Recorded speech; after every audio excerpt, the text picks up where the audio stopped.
अब तक आप यही सुनते रहे थे कि लोग अपना टैक्स बचाने, दौलत छुपाने या माली सरगर्मियों को पर्दे में रखने के लिए शेल कंपनियों का सहारा लेते हैं। ऐसी कंपनियां जिनका ज़ाहिरी वजूद तो होता है मगर अमली दुनिया में इनकी कोई ख़ास सरगर्मी नज़र नहीं आती। नाम मौजूद, कागजात मौजूद, मगर असल खेल कहीं और चल रहा होता है। लेकिन अब शायद सियासत ने भी कारोबार से एक नया हुनर सीख लिया है। फ़र्क सिर्फ इतना है कि यहाँ कंपनी नहीं, पार्टी सामने आती है। कौमी सियासत के मंजर पर अचानक नेशनल सिटीज़न पार्टी का नमूदार होना और फिर देखते ही देखते उसका तृणमूल कांग्रेस के बागी अरकान पार्लियामेंट की 2/3 अक्सरियत की नई सियासी मंजिल बन जाना बहुत सौ को हैरान कर रहा है। बीजेपी हमको मदद मांगेगा, हम देगा मदद। वो हमको उसका मदद जरूरत पड़े हम लेगा। सुप्रीम कोर्ट के कॉन्स्टिट्यूशनल बेंच में ये कहा गया है, शेड्यूल 10 के 4 अनुच्छेद में कहा गया है, कोई स्प्लिट हो ही नहीं सकता।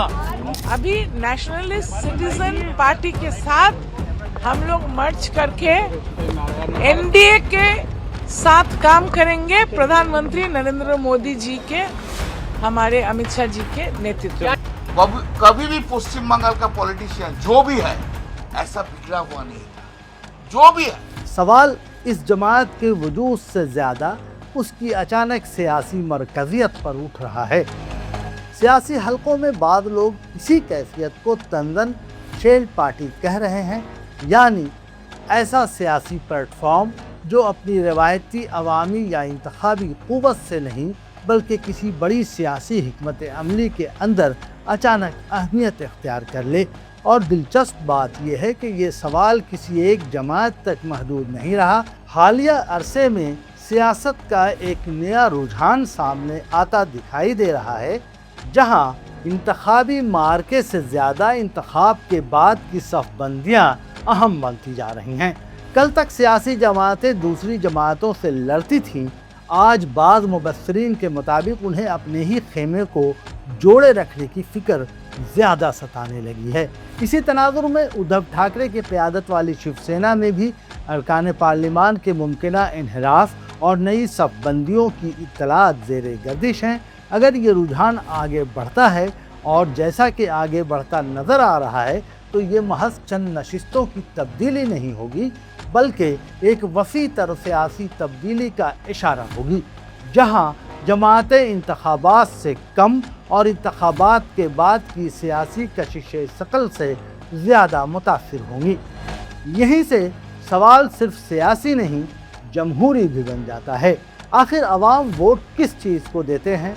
उम्मीदवार को, पार्टी को, मंशूर को या इंतखाबी निशान को? अगर अवाम एक जमात के नाम क़यादत और मौक़िफ़ पर एतमाद करते हुए नुमाइंदों को मुंतखब करें और फिर वही नुमाइंदे बाद में किसी नए सियासी बंदोबस्त का हिस्सा बन जाएं, तो कम अज़ कम इखलाक़ी सतह पर यह सवाल ज़रूर उठता है कि क्या अवामी मैंडेट भी साथ मुंतकिल हो गया? शायद यही वजह है कि इन्हिराफ मुखालिफ कानून पर भी दोबारा बहस शुरू हो गई है। नाक़दीन का कहना है कि अगर वाकई कोई मुंतखब नुमाइंदा अपनी जमात छोड़ना चाहता है तो सबसे साफ़ और सीधा रास्ता ये होना चाहिए कि वो पहले इस्तीफ़ा दे, दोबारा आवाम के पास जाए और जिस जमात में शामिल होना चाहता है उसी की टिकट पर नया मैंडेट हासिल करे।